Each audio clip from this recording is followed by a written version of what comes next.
Psalm 76. Ein Meisterstück mit Saitenspiel, ein Gesang vom Assaf, ein Lied. Gott ist bekannt bei den Juden. Sein Name ist gross in dem Volk. In Jerusalem hat er sein Zelt aufgeschlagen.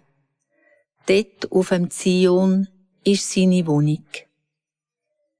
Dort hat er alle Waffen verbrochen. Pfeil und Bogen, Schilder und Schwert.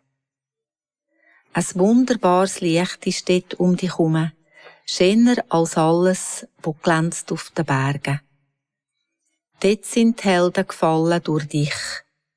Einfach so, wie durch einen Schlaf, weil eine Kraft versagt hat vor dir. Ross und Reiter sind wie betäubt gsi, wo du sie verrückt angefahren hast. Du Gott vom Jakob. Ja, du, mit dir ist nichts gespassen. Wer kennt bestehen vor dir und deiner Teibe?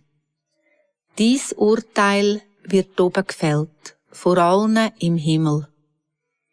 Auf der Erde verklipft's und machet kein Mucks. Und dann stehst du auf und haltest Gericht. Du kommst den Schwachen zu Hilfe. Für dich ist die Eibe vom Mensch Anerkennung. Du steckst sie ein, grad wenn es Lob.